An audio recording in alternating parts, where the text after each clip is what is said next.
오늘 우리에게 주시는 하나님 말씀은 느헤미야 12장 22절에서 30절 말씀입니다.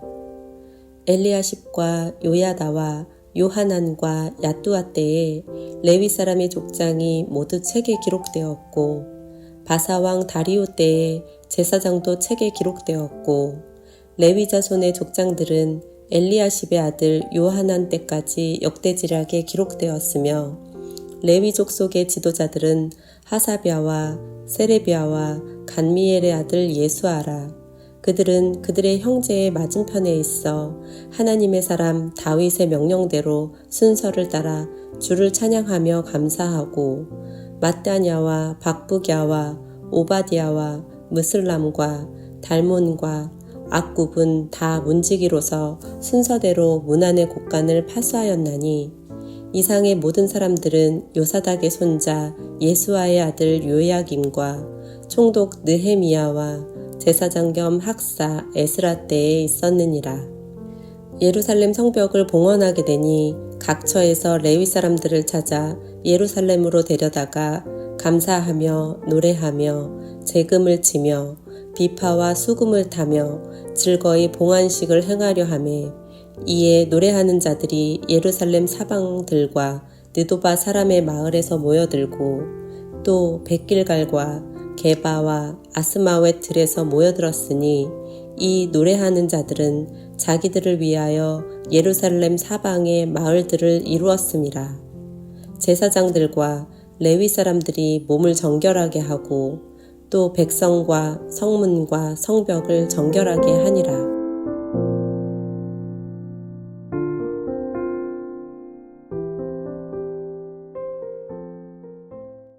성벽 봉헌식을 앞두고 준비가 한창인 모습입니다.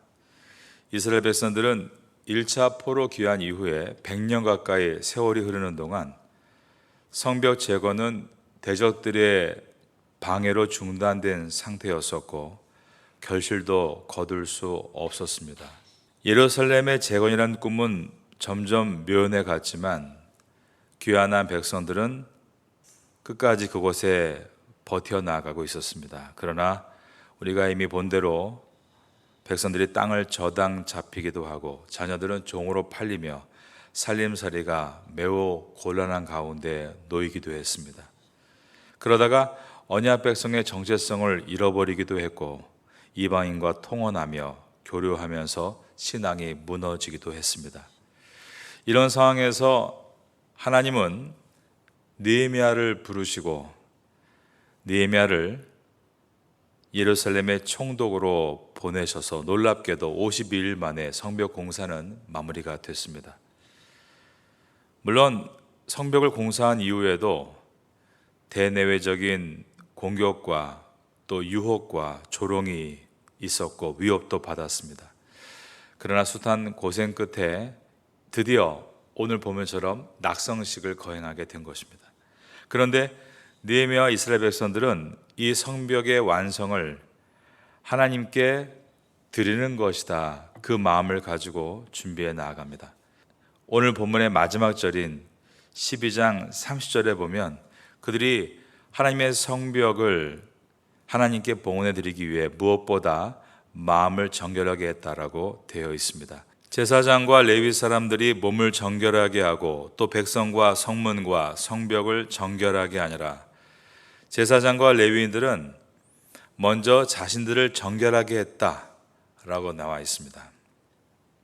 그리고 또 백성과 장소의 정화를 도왔습니다. 이 순서는 우리에게 시사하는 바가 큽니다.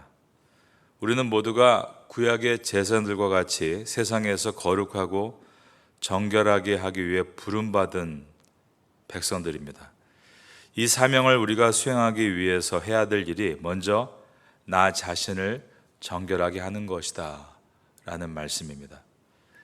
제사장들의 정화 절차는 철저하게 진행이 됐습니다. 우리도 다른 사람들을 중보하는 이 시대의 택한 족속이요 왕 같은 제사장으로 우리가 해야 될 일이 무엇일까? 가장 먼저 해야 될 일이 나 자신을 정결하고 거룩하게 세워나가는 일이다라는 것을 깨닫게 됩니다. 우리가 세상으로 보냄받습니다. 그래서 세상 속에 살아갑니다. 그러나 하나님께서 원하시는 것은 우리가 세상 속에 보냄받아 세상에서 구별된 자가 되기를 원하십니다. 초대교회는 특별한 건물을 갖고 있거나 또 특별한 재정이 있거나 특별한 힘과 권력으로 유지되는 것이 아니었습니다. 초대교회는 그 사회 속에서 거룩으로 유지되었습니다. 그러자 훗날 그 초대교회들은 각자의 도시에서 그 도시를 변화시키는 능력이 되었던 것입니다. 우리의 가정도 마찬가지입니다. 우리의 공동체도 마찬가지입니다. 우리 한 사람이 그 안에서 하나님의 사람으로 거룩한 구별된 자가 되기를 힘쓰고 애쓴다면 그것을 보는 우리의 가족과 우리의 공동체가 배워가는 것입니다. 그러면서 거룩의 힘을 가지고 우리 안의 공동체를 변화시켜 나아갈 수 있습니다. 우리 한 사람 한 사람이 하나님 앞에서 거룩한 사람으로 되는 것에 많은 관심을 가져주시기를 바라겠습니다. 오늘 본문의 첫 절인 12장 22절을 보겠습니다. 엘리야십과 요야다와 요하난과 야또와 때에 레위 사람의 족장이 모두 책에 기록되었고 바사왕 다리오 때에 제사장도 책에 기록되었고 귀한 1세대의 대제사장은 예수아였습니다. 이후에 2대가 요야김이었습니다. 그리고 3대가 오늘 본문에 나와 있는 엘리야십입니다. 엘리야십 대제사장은 느헤미야가 예루살렘에 도착했을 때 제사장이었던 인물입니다.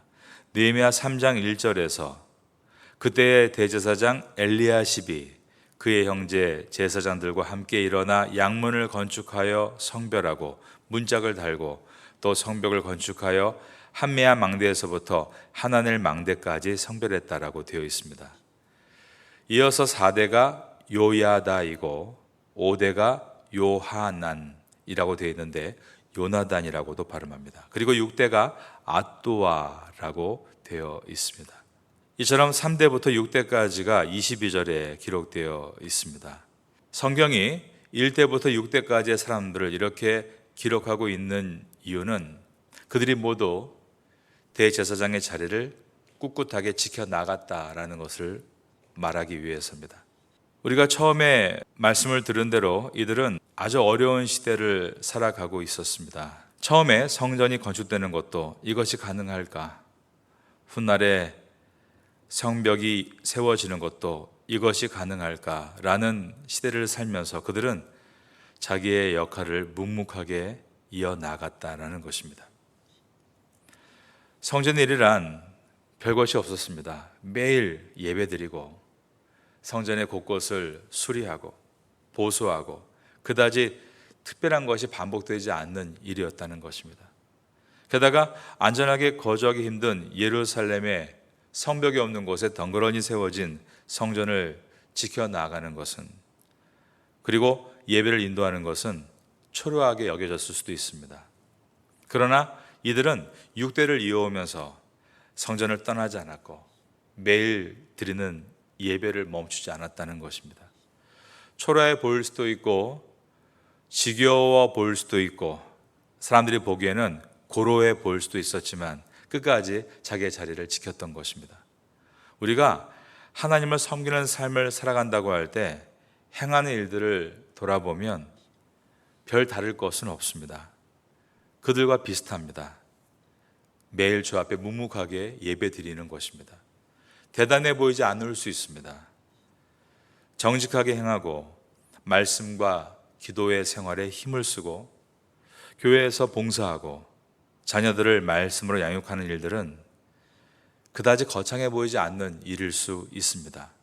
또 끝없는 반복처럼 느껴지기도 할 것입니다. 하지만 바로 이것이 시간이 지나고 나서 보면 그와 같은 반복됐던 일들이 가장 가치 있는 열매로 돌아오게 된다는 것입니다. 성벽이 재건되어 많은 사람이 예루살렘으로 이주해 오기 전까지만 해도 이 제사장과 레위인들은 예루살렘에 덩그러니 세워져 있는 성전을 지키고 있는 일뿐이었습니다. 주전 516년에 성전이 재건되었고 주전 444년에 성벽이 재건되었으므로 이들은 72년 동안 예루살렘 성전을 지키고 제사를 드리는 이 어려운 일들을 감당해 왔다는 것입니다. 그런데 그들이 그렇게 자기의 자리를 지킬 때 드디어 성벽이 완공되고 하나님께 오늘처럼 봉헌을 하게 되었습니다. 이것을 위해 제사장과 레위인들이 정결하게 자신을 준비했고 또 하나님께 예배드리는 봉헌식을 준비하게 되는데 그동안 예루살렘에서 성전을 지키고 있던 제사장과 레위인들의 입장에서는 이날이 얼마나 기뻤을까. 여러분, 하나님 앞에 정말 묵묵히 헌신한 사람들이 가장 큰 기쁨을 얻게 되는 것입니다. 여러분도 하나님 앞에서 자기의 자리에 묵묵히 걸어 나아갈 때 마지막 순간에 하나님이 열매를 주실 때 정말 세상에 알 수 없는 그 놀라운 기쁨과 은혜를 경험할 수 있게 되시기를 예수님의 이름으로 축원합니다. 예루살렘 사방에 사람들이 점점 모여들고 있을 때 이 제사장들은 큰 기쁨과 감격을 느꼈을 것입니다. 27절과 28절을 보겠습니다. 12장 27절과 28절입니다. 예루살렘 성벽을 봉헌하게 되니 각처에서 레위 사람들을 찾아 예루살렘으로 데려다가 감사하며 노래하며 제금을 치며 비포와 수금을 타며 즐거이 봉헌식을 행하려 하매 이에 노래하는 자들이 예루살렘 사방들과 느도바 사람의 마을에서 거기 보니까 모여들었다라고 되어 있습니다. 수십 년을 성전을 지키는 사명감을 위해서 그 자리에 머물고 있던 제사장과 레위인들은 어떤 때에는 성전에 아무도 찾아오지 않는 그러한 날도 있었을 겁니다. 그러나 자기의 사명을 묵묵히 이어나갈 때 드디어 이러한 날을 보게 되는 것입니다. 모든 백성이 성전으로 모여오는 날을 말입니다. 그리고 자기 신들이 준비했던 일이 결코 헛된 일이 아니었다는 것을 깨닫게 되는 날을 만나고 있었습니다. 정결하게 준비했던 것을 가지고 이제 성전 봉헌식을 할 수 있었기 때문입니다. 아마 그들은 그날 성전 봉헌식을 위해 각처에서 준비된 사람들이 몰려오는 것을 보면서 하나님의 선물을 느꼈을 것입니다.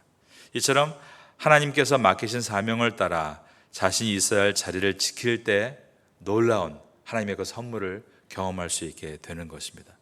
하나님의 놀라운 기적은 이처럼 누군가의 마중물이 필요합니다. 펌프에서 물을 끌어올릴 때 한 바가지의 물을 붓죠. 그 물이 있어야만 지하에 있는 수많은 물들을 끌어올리는 것처럼 누군가 헌신의 마중물이 될 때 금 부흥의 샘물은 터져나올 수 있게 되는 것입니다. 그러므로 우리는 주님 앞에 설 때까지 우리가 맡은 사명에 대해서 오늘 이 본문의 대제사장과 제사장들과 같이 깊이 돌아봐야 하는 것입니다.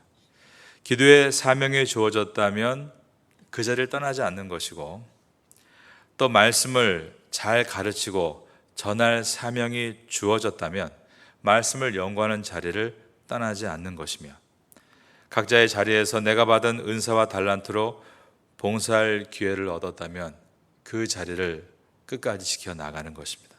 가끔은 내가 이 자리를 지킨다고 해서 정말 하나님께서 기뻐하신 일일까 그러한 의심이 들 수도 있겠지만 그 의심을 뛰어넘는 것 그리고 끝까지 사명을 감당하는 것을 우리는 믿음이라고 부릅니다. 믿음은 단어가 아닙니다. 믿음은 하나님께 소명을 받고 고난과 의심의 자리를 뛰어넘어서 마지막에 종착역까지 가는 것, 그 전체를 믿음이라고 하는 것입니다. 여러분들은 맡겨진 자리를 끝까지 지켜나갈 수 있는 성도가 되심으로 마지막에 하나님의 그 놀라운 은혜를 누구보다 누릴 수 있는 귀한 삶이 될 수 있기를 예수님의 이름으로 축원합니다.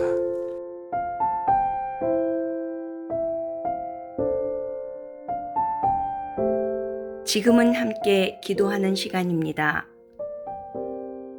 9월의 공동 기도 제목은 첫째, 하반기 새롭게 시작하는 각 교구 구역 예배를 위해 기도합니다. 둘째, 한인 교회 학교와 태국인 교회 학교를 위해 기도합니다. 셋째, 주간 장애인 보호센터와 농아인 교회를 위해 기도합니다. 넷째, 9월 21일 장애인 가족 1일 소풍을 위해 기도합니다. 말씀을 붙잡고 기도하는 귀한 시간 되시기를 소망합니다.